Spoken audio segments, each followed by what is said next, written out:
Yo, what's good, y'all? We back with another banger, and we're here to talk about the Sacramento Kings. Talk some Kings because, to be honest, we never really discussed them, and no disrespect to Kings fans, but not a lot of people really actually care about what the Kings do besides Kings fans.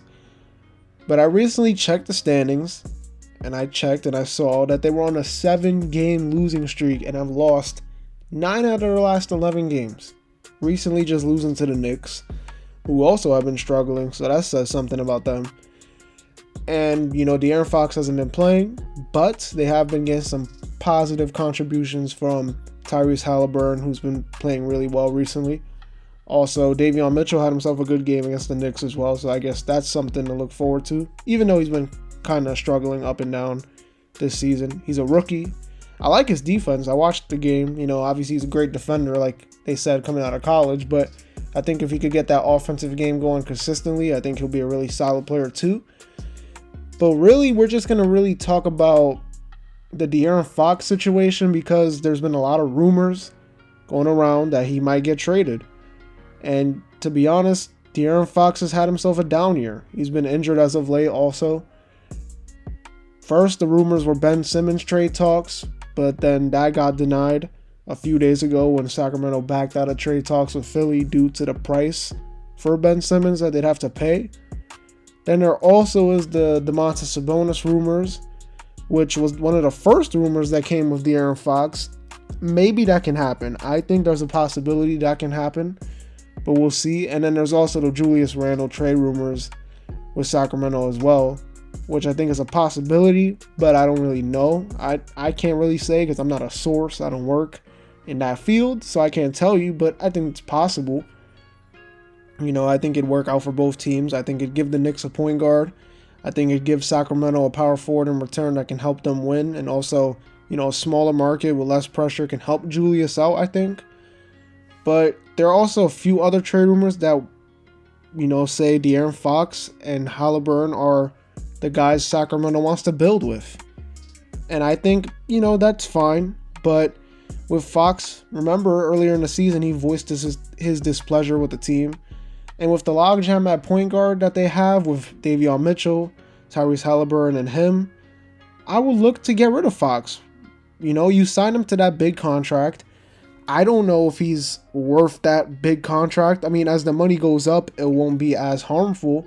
But right now, I think they said he's getting paid as the 23rd best player in the NBA. Like, his money is the 23rd best player.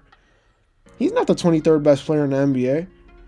And if you look, Tyrese Halliburton and Davion Mitchell, they're both on rookie contracts. So I'd just keep building around those two guys and, try to see what you can do from there. Because if you look at De'Aaron Fox's career numbers, the Kings have came close to making the playoffs a couple times with him. They missed out. He's averaged 19 points per game with 7 assists in his career. He's known for being a slasher. He's got that top tier speed, probably the fastest guy in the league. And also, he's a solid playmaker as well.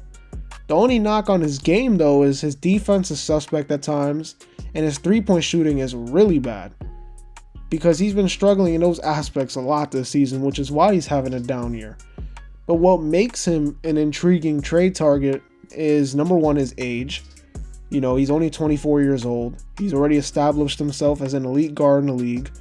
Also, teams, you can look back to last season, and he had a career year last year. He averaged 25 with 7 assists, and he showed some real strides in his game. Not only that, he also plays the point guard position, and that's probably the most important position in the NBA, because without a point guard, your team ain't really going nowhere. I think personally, with the way Halliburton has played without Fox so far this season, if I was in the front office in Sacramento, I would trade Fox to another team because you can get something solid for him and also be able to keep those young guys on your team and keep building, because who knows how long it's going to be until Sacramento makes the playoffs. In the Western Conference especially, I don't really think it's going to happen for a little while. I think building around Halliburton, even though Halliburton isn't actually a guy you build around, I think you start with him. He's like a building block. You start with him, then let's just say they get lucky. Let's say they get lucky and land a top 5 pick in this year's draft. You can go for a Jabari Smith if he's available, a Banchero, a Chet Holmgren, Jaden Ivey, any of those guys. You can go for any of those guys and add onto the roster because De'Aaron Fox is getting paid a lot of money, and you got a log jam at the point guard position. So why not get rid of Fox, even though he's a good player and I like him. There's nothing wrong with him, but you got two guys on rookie contracts that play really well, or one of them's playing really well, and the other one has the potential to play well. And Fox is not really the type of point guard you really build around in today's NBA. I think Halliburton really more so is. Because Halliburton, he can shoot the ball, he can pass, he's tall, he's long, he's got long arms, he plays defense, he can get steals. He's more of a modern day NBA point guard than what Fox is. De'Aaron Fox is kind of that John Wall type of point guard. And there's nothing wrong with being a John Wall type of point guard. Because as you can see, Ja Morant, he's having success. But you always need to have some sort of jump shot. And like I just said about Ja Morant has actually improved on that three-point shot. De'Aaron Fox has went downward. So if he can't knock down any real three-point shot, he can do all the slashing and passing he wants. But I think it's time that Sacramento might have to look in the other direction and be like, all right, Tyrese Halliburton, he can shoot, he spread the floor, he can play off the ball, he can play on the ball. I think it's a better option for him. Not saying Halliburton is better than Fox, but I just think that De'Aaron Fox would be better elsewhere. And I think that the Kings would benefit from getting rid of Fox and just keep rebuilding. And I know Kings fans are probably sick and tired of rebuilding because they haven't made the playoffs since like 2006. They got the longest playoff drought in the NBA, which is kind of sad. I feel bad for them. It's pain. It's real pain being a Kings fan. I don't know Kings fan. I don't know any Kings fan, but I know there's Kings fans, and there's pain. That's pain right there. Not making the playoffs for that long, and also coming close and not making it as well. If I was the Kings, I would look to get rid of Fox, even though they can say all they want to build between those two guys. I'd get rid of Fox. I'd get rid of Marvin Bagley, and I would just build around Halliburton, or not build around, but start with Halliburton, start with Davion Mitchell, and just use this draft to draft another top prospect and just keep building. And eventually something's got to work. You got to end up drafting a guy that can change the franchise eventually if you suck for that long.